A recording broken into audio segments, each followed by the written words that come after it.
नमस्कार, 20 मिनट 20 खबर में आपका स्वागत है। आपके साथ मैं हूं स्वप्निल। अगले 20 मिनट में आपको 20 अहम खबरों से रूबरू कराएंगे। तो शुरू करते हैं खबरों का सिलसिला। कन्हैयालाल हत्याकांड के खिलाफ लोगों का गुस्सा थमता नहीं दिख रहा है। इस बर्बर हत्याकांड के खिलाफ देश प्रदेश में विरोध प्रदर्शन का सिलसिला जारी है। सबका यही कहना है कि ऐसी बर्बरता किसी सभ्य समाज को स्वीकार्य नहीं है, इसलिए हत्या के आरोपियों को कड़ी से कड़ी सजा दी जाए ताकि एक मिसाल बने। इस हत्याकांड के विरोध में सीकर में भी ऐसा ही जोरदार प्रदर्शन देखने को मिला, जब भारी जनसैलाब सड़क पर उतर आया और मौन जुलूस निकालकर इस नृशंस हत्याकांड का विरोध किया। साधु संतों के सानिध्य में लोगों ने ये जुलूस निकाला, जिसमें बड़ी संख्या में साधु संतों के साथ साथ जिले भर से हजारों लोग शामिल हुए। रामलीला मैदान से शुरू हुआ मौन जुलूस कलेक्ट्रेट पहुंचा, जहां कलेक्टर को ज्ञापन सौंपा गया। इस मौके पर बीजेपी सांसद सुमेधानंद सरस्वती ने कहा कि प्रदेश में कानून व्यवस्था पूरी तरह खत्म हो चुकी है और सरकार हर मोर्चे पर फेल है। आज ज्ञापन के माध्यम से समाज ने भाव व्यक्त किए हैं और मैं आशा करता हूं कि प्रशासन हमारी भावना को, समाज की भावना को, संतों की भावना को अवश्य समझेगा। भविष्य में इस प्रकार की कोई घटना न हो, इसकी व्यवस्था करेगा। अलवर में दिन दहाड़े बैंक लूट कर अपराधियों ने एक बार फिर पुलिस को खुली चुनौती दे डाली है। हथियारों के साथ आए 6 बदमाशों ने सिर्फ 30 मिनट में बैंक से 1 करोड़ कैश और सोना लूटकर फरार हो गए। घटना अलवर जिले के भिवाड़ी के रीको चौक के एक्सिस बैंक ब्रांच की है। भिवाड़ी एसपी शांतनु कुमार ने बताया कि 3 बाइक पर 6 बदमाश आए थे, जिन्होंने बैंक में घुसते ही बैंक कर्मचारियों को बंधक बना लिया और फिर आराम से कैश के साथ साथ बैंक का सोना लूटकर फरार हो गए। बैंक कर्मियों ने बताया कि करीब 10 बजे बैंक खुला ही था, तभी बाइक सवार डकैतों ने धावा बोल दिया। सभी के चेहरे पर मास्क और हाथों में हथियार थे। डकैतों ने कर्मचारियों को बंधक बना लिया और लॉकर की चाबी ले ली। कर्मचारियों ने बताया कि डकैत अपने साथ बैग भी लेकर आए थे। लॉकर में जितने रुपए और गोल्ड मिला वो लेकर फरार हो गए। फिलहाल पुलिस बैंक में लगे सीसीटीवी कैमरे के फुटेज से डकैतों का सुराग तलाश रही है। राजधानी जयपुर में निगम की लापरवाही से एक बड़ा हादसा हो गया और एक युवक की मौत हो गई। घटना ट्रांसपोर्ट नगर थाना इलाके के घाट गेट की है, जहां रोड लाइट नहीं होने के कारण लोहे के सरियों से लदी एक ओवरलोड ट्रॉली में एक कार घुस गई। घटना में कार में सवार एक युवक के शरीर और सिर में ट्रैक्टर ट्रॉली से बाहर निकले हुए सरिये घुस गए। हादसा इतना भीषण था कि उसकी मौके पर ही मौत हो गई। वहीं कार में बैठा दूसरा युवक भी इस हादसे में गंभीर रूप से घायल हो गया। पुलिस के मुताबिक मृतक युवक का नाम डॉक्टर प्रवीण था और वो अलवर के जिला अस्पताल में डेंटिस्ट के पद पर पदस्थापित था। वहीं दूसरा डॉक्टर अमित कुमार फिजिशियन है। दोनों अपने परिवार के साथ जयपुर शॉपिंग करने आए थे। जवाहर सर्किल से शॉपिंग करने के बाद दोनों परिवार सहित दौसा लौट रहे थे, लेकिन जैसे ही ट्रांसपोर्ट नगर पहुंचे तो सड़क पर एक ट्रैक्टर ट्रॉली खड़ी थी। इस ट्रैक्टर ट्रॉली में लोहे के सरिये भरे हुए थे। अंधेरे के कारण कार में सवार युवकों को इसका अंदाजा नहीं लग पाया और उनकी कार ट्रॉली में घुस गई। समय पर एम्बुलेंस और इलाज नहीं मिलने के कारण बीकानेर में सड़क हादसे में घायल युवक की मौत हो गई। इस घटना के बाद गुस्साए लोगों ने हंगामा किया और अस्पताल के सामने धरने पर बैठ गए। घटना दंतौर थाना इलाके की है, जहां पिकअप वैन की चपेट में आने के कारण बाइक सवार युवक घायल हो गया, जिसे इलाज के लिए दंतौर पीएचसी लाया गया, लेकिन यहां कोई डॉक्टर नहीं था। इतना ही नहीं, परिजनों ने अस्पताल में खड़ी एम्बुलेंस से घायल को बीकानेर भेजने की गुहार लगाई, लेकिन एम्बुलेंस भी नहीं मुहैया करवाई गई। इधर जब डॉक्टर आए तो मरीज को बिना देखे ही बीकानेर भेज दिया, जिसके बाद घायल युवक को निजी वाहन से लेकर परिजन बीकानेर के लिए निकल पड़े, लेकिन घायल युवक विकास ने रास्ते में ही दम तोड़ दिया। युवक की मौत की सूचना दंतौर मंडी में आग की तरह फैल गई और लोगों का गुस्सा फूट पड़ा। लोगों ने पीएचसी पर पहुंचकर विरोध प्रदर्शन शुरू कर दिया और धरने पर बैठ गए। उन्होंने लापरवाही के आरोपियों के खिलाफ सख्त कार्रवाई की मांग की है। प्रदेश की कई जगहों से ऐसी खबरें लगातार आ रही हैं, जिसमें 10वीं के नतीजों से नाराज ग्रामीण स्कूल में तालाबंदी कर रहे हैं और शिक्षा व्यवस्था घटिया होने का आरोप लगा रहे हैं। श्रीगंगानगर के सूरतगढ़ ब्लॉक में भी ऐसा ही देखने को मिला, जब मानकसर के राजकीय उच्च माध्यमिक विद्यालय के रिजल्ट से नाराज लोगों ने स्कूल के मेन गेट पर ताला जड़ दिया और धरने पर बैठ गए। ग्रामीणों ने स्कूल प्रिंसिपल और शिक्षकों को स्कूल में प्रवेश नहीं करने दिया और स्कूल प्रबंधन के खिलाफ जमकर नारेबाजी की। धरने की खबर पर स्थानीय पुलिस भी मौके पर पहुंची। इसके साथ तहसीलदार और शिक्षा विभाग के अधिकारी भी मौके पर पहुंचे और ग्रामीणों को समझाने में जुट गए। स्थानीय प्रशासन ने 10वीं बोर्ड के नतीजों के लिए जिम्मेदार लोगों के खिलाफ 15 दिनों में जांच कर उचित कार्रवाई का भरोसा दिया।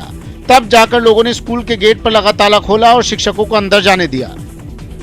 विद्यालय के रिजल्ट को लेकर आक्रोशित भीड़ ने विद्यालय की तालाबंदी की। 10वीं क्लास का रिजल्ट बहुत अपमानजनक कह सकते हो आप, बहुत ही अपमानजनक रहा 10वीं क्लास का रिजल्ट।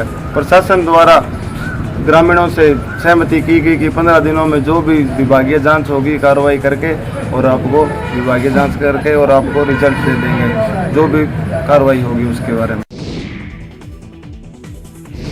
उदयपुर हत्याकांड के आरोपियों को 2 दिन अजमेर की हाई सिक्योरिटी जेल में रखे जाने के बाद ये जेल फिर चर्चा में आ गई है। दरअसल इस जेल में हार्डकोर बंदियों को रखा जाता है और यहाँ की सुरक्षा व्यवस्था भी आम जेलों से काफी अलग है। अजमेर के घुघरा इलाके में 44 बीघा क्षेत्रफल में बनी प्रदेश की और संभवतः देश की एकमात्र हाई सिक्योरिटी जेल सुरक्षा के कड़े मापदंड रखती है। इस जेल में कुख्यात और दुर्दांत बंदियों को रखा जाता है जो आम जेलों में सिरदर्द बन जाते हैं। ये जेल जनवरी 2015 में वजूद में आई। उससे पहले यहाँ किशोर बंदी गृह और जेल प्रशिक्षण विभाग संचालित होता था। इस हाई सिक्योरिटी जेल की बंदी क्षमता 264 है और फिलहाल यहाँ पर 82 कैदी बंद हैं, जिसमें अंडर ट्रायल और सजा याफ्ता शामिल हैं, जो प्रदेश की अलग अलग जेलों के अलावा दूसरे राज्यों से भी शिफ्ट होकर आए हैं। इस जेल की सुरक्षा में RAC का हथियार बंद जाब्ता 24 घंटे तैनात रहता है। 4 वॉच टावर के जरिए जेल की सरहद और अंदर की गतिविधियों पर नजर रखी जाती है। जेल की बाहरी दीवार 40 फीट ऊंची है और उसके ऊपर 50 वॉट का इलेक्ट्रिक करंट 24 घंटे फ्लो करता है। इस हाई सिक्योरिटी जेल में आम जेलों की तरह बैरक न होकर सेल बनाए गए हैं। हाई सिक्योरिटी जेल में 4 बड़े ब्लॉक्स हैं, जिनमें से 2 ब्लॉक में 5-5 और बाकी 2 ब्लॉक में 6-6 सेल हैं। हर सेल में अधिकतम 3 ही कैदी रखे जाते हैं। इसके अलावा एक सुपर हाई सिक्योरिटी जेल भी है, जिसमें हाल ही में आए उदयपुर हत्याकांड के आरोपियों को रखा गया था। 21वीं सदी में भी लोग अंधविश्वास के चक्र से निकल नहीं पा रहे हैं। अंधविश्वास का यही रूप भरतपुर में देखने को मिला, जहां लोग अपने बच्चों की नजर मुर्गे से उतरवाते हैं। भरतपुर में हर साल आषाढ़ महीने के पहले सोमवार को एक मेला लगता है। इस मेले में बड़ी संख्या में लोग अपने बच्चों को लेकर पहुंचते हैं और बीच चौराहे पर मुर्गे से छोटे बच्चों की नजर उतारी जाती है। मान्यता है कि नजर उतरवाने से छोटे बच्चों के सिर से बुरा साया दूर होता है, इसलिए बड़ी दूर दूर से लोग यहाँ पहुँचते हैं। न सिर्फ राजस्थान बल्कि यूपी के भी कई इलाकों के लोग इस मेले में आकर अपने बच्चों की नजर मुर्गे से उतरवाते हैं। कई सालों से यह अनूठा आयोजन चला आ रहा है। मुर्गे से नजर उतारने वालों का कहना है कि हमारे पूर्वज भी इस काम को करते थे और अब हम भी बच्चों की नजर मुर्गे से उतरवाते हैं।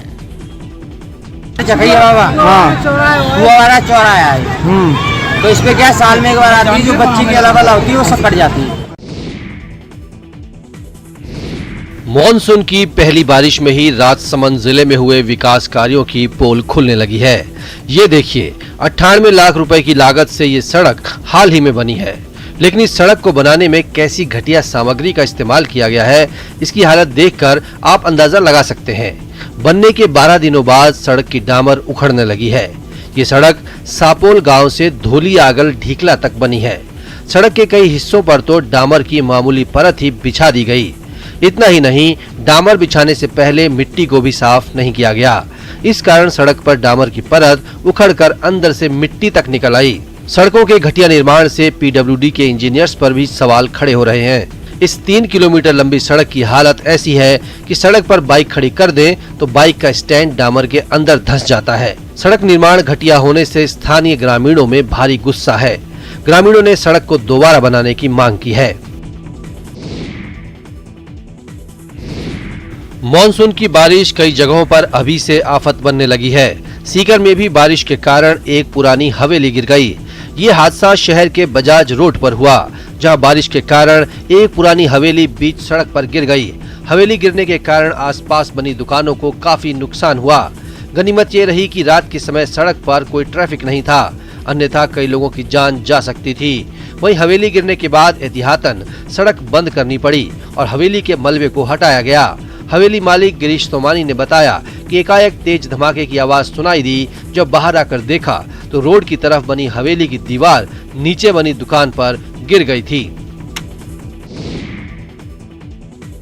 क्या मरुधरा में अब ज्यादा बारिश होने लगी है? पिछले 50 साल के आंकड़े तो यही बता रहे हैं। एक स्टडी में ये बात सामने आई है कि पिछले 50 साल के दौरान राजस्थान में बारिश की बूंदों में इजाफा हुआ है। यही कारण है कि मौसम विभाग ने राजस्थान में सामान्य बारिश के आंकड़ों को अब संशोधित कर दिया है। इस सीजन से प्रदेश में सामान्य बारिश 21 मिलीमीटर बढ़ाकर 436 मिलीमीटर कर दी गई है। खास बात यह है कि अच्छी बारिश के लिए जाने जाने वाले 5 जिलों में बारिश का औसत कम कर दिया गया है। मौसम विभाग के निदेशक राधेश्याम शर्मा ने बताया कि पूर्वी राजस्थान में औसत में 25 मिलीमीटर और पश्चिमी राजस्थान में औसत में 18 मिलीमीटर बारिश का इजाफा किया गया है। उन्होंने बताया कि सामान्य बारिश के ये आंकड़े अब अगले 10 साल तक के लिए मान्य होंगे। मौसम विभाग के अनुसार बताया गया है कि इसे इंट्रा सीजनल वेरिएबिलिटी कहा जाता है, जिसके कारण राजस्थान में पिछले 10 साल में सामान्य या फिर सामान्य से ज्यादा बारिश हुई है। अगर आप जयपुर रेलवे स्टेशन से रेल यात्रा कर रहे हैं और आपकी ट्रेन का तय समय सुबह 10 बजे है, तो आप हर हाल में समय से पहले जयपुर जंक्शन पहुंच जाइए, क्योंकि अगर 1 मिनट की देरी हुई तो आपकी ट्रेन जा चुकी होगी। ऐसा हम अनायास ही नहीं कह रहे, बल्कि आंकड़े इस बात की गवाही दे रहे हैं कि यहाँ ट्रेन 1 मिनट भी देर से नहीं चलती है। तभी तो उत्तर पश्चिम रेलवे ने एक बार फिर रेलों के संचालन के समय पालन में नंबर 1 की रैंक हासिल की है। लगातार ये तीसरा साल है जब NWR नंबर 1 पर बना हुआ है। उत्तर पश्चिम रेलवे में 4 रेल मंडल अजमेर, जोधपुर, बीकानेर और जयपुर आते हैं और छोटे बड़े मिलाकर कुल 545 रेलवे स्टेशन शामिल हैं, जिसमें हरियाणा का कुछ हिस्सा भी आता है। इन सभी रेलवे स्टेशन से संचालित होने वाली और यहां से गुजरने वाली रेलें अपने सटीक समय पर चलती हैं। समय पालन के इस क्रम को पिछले 3 साल से लगातार बरकरार रखा जा रहा है और यही कारण है कि लगातार 3 साल से समय पालन में उत्तर पश्चिम रेलवे नंबर 1 पर बना हुआ है। 1 जुलाई से सिंगल यूज प्लास्टिक बैन होने के बाद बाड़मेर के जागरूक बच्चों ने अपने हाथों से कपड़े के कैरी बैग तैयार कर डाले हैं। बाड़मेर से करीब 80 किलोमीटर दूर छोटे से गांव भीमाथल के बच्चों की इस पहल की कलेक्टर ने भी जमकर तारीफ की। कपड़ों से बने ये कैरी बैग आसानी से इस्तेमाल हो सकते हैं। छोटे से गांव के इन बच्चों ने जिला कलेक्टर के सामने अपने इस मुहिम को अपने गांव से आगे बढ़ाते हुए पूरे जिले तक फैलाने का संकल्प भी रखा। विद्यालय प्रधान के मुताबिक बच्चों ने बेकार चीजों का इस्तेमाल कर ये कैरी बैग बनाए हैं, जो पर्यावरण के लिए घातक प्लास्टिक कैरी बैग के बेहतरीन विकल्प हैं। बच्चों ने इस काम के जरिए पर्यावरण संरक्षण का संदेश दिया है। कलेक्टर ने कहा कि बच्चों की ये पहल बेहद ही खास है और इससे समाज को भी प्रेरणा लेनी चाहिए। इसके साथ ही कलेक्टर ने कहा कि जिले में सिंगल यूज प्लास्टिक बैन को पूरी सख्ती से लागू किया जाएगा। 1 जुलाई से जो सिंगल यूज़ प्लास्टिक को बैन किया गया है, उसके बाद हमने लगातार इसमें प्रचार प्रसार किया है और इसी क्रम में आज भीमतल से आए इन बच्चों ने और प्रिंसिपल साहब ने अच्छी पहल की है। इन्होंने अपने ही घर के कुछ मटेरियल से इस तरह के कैरी बैग्स बनाए हैं, जिससे प्लास्टिक के कैरी बैग्स को यूज़ नहीं करना पड़े।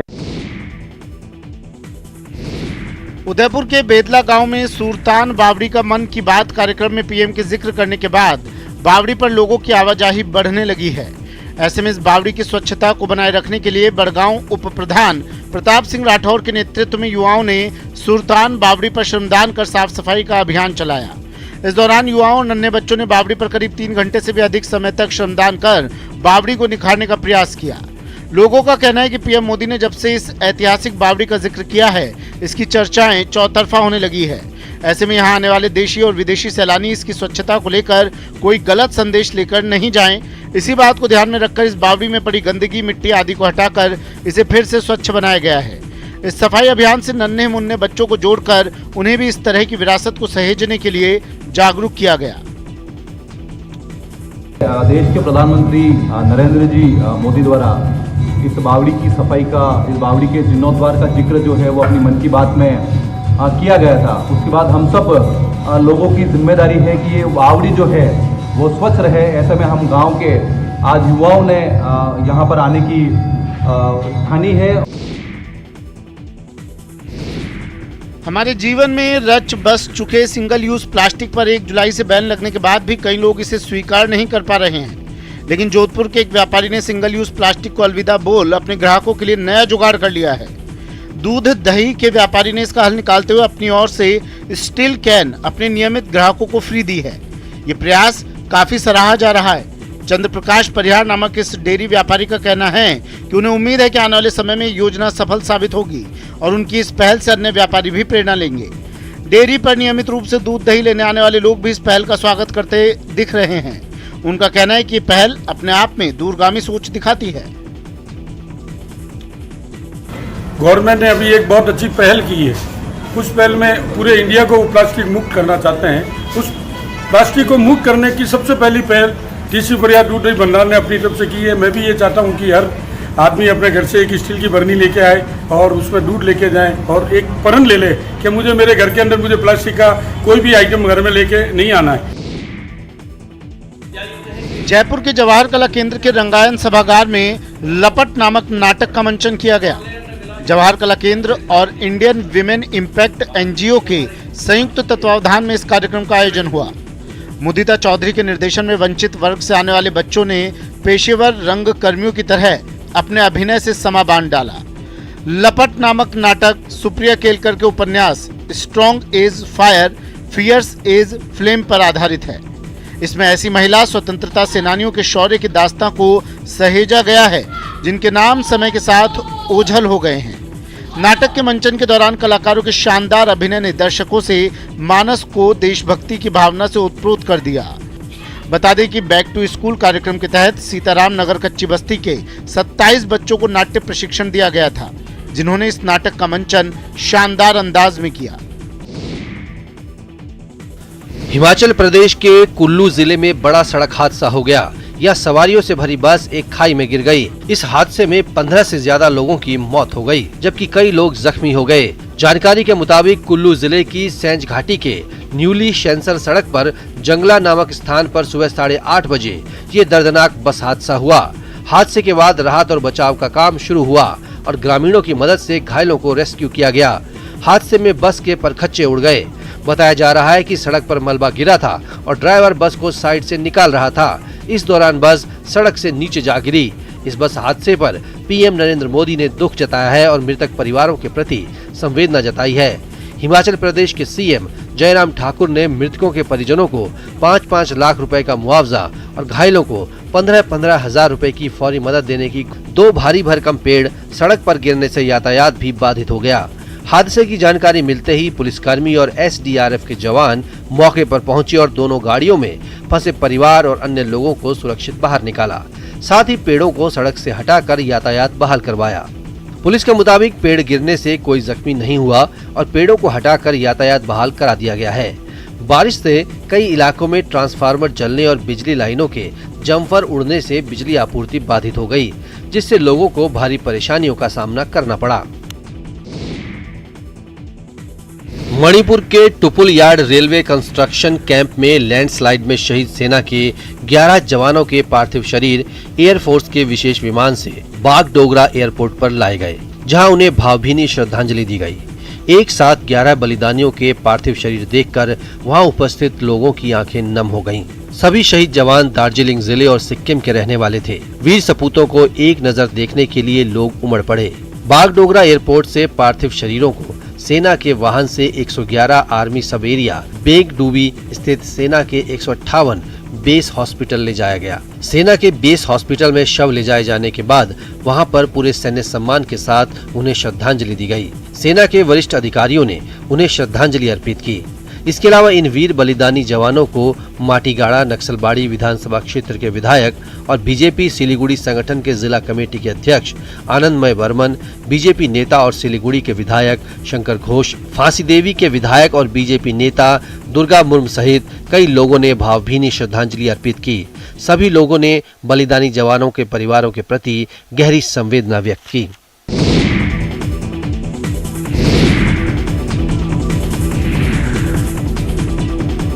पीएम नरेंद्र मोदी ने सोमवार को आंध्र प्रदेश की राजधानी अमरावती में महान स्वतंत्रता सेनानी अल्लूरी सीताराम राजू की 125वीं जयंती पर उनकी 30 फीट की कांस्य प्रतिमा का अनावरण किया।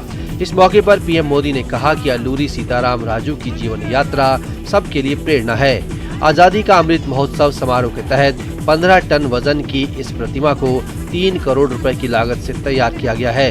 इस मौके पर आंध्र प्रदेश के राज्यपाल बीबी हरिश्चंदन, केंद्रीय पर्यटन और संस्कृति मंत्री जी किशन रेड्डी, मुख्यमंत्री वाईएस जगन मोहन रेड्डी, पूर्व केंद्रीय मंत्री और फिल्म अभिनेता के चिरंजीवी और अन्य गणमान्य लोग उपस्थित रहे। पीएम मोदी ने अल्लूरी के भतीजे अल्लूरी श्रीराम राजू और अल्लूरी के करीबी लेफ्टिनेंट मल्लू डोरा के बेटे बोडी डोरा का अभिनंदन भी किया। इससे पहले अमरावती पहुंचने पर पीएम मोदी का पारंपरिक तरीके से स्वागत किया गया।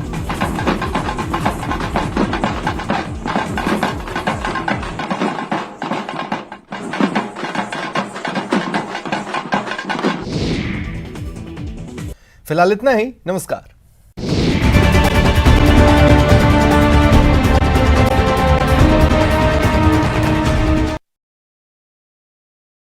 मुख्य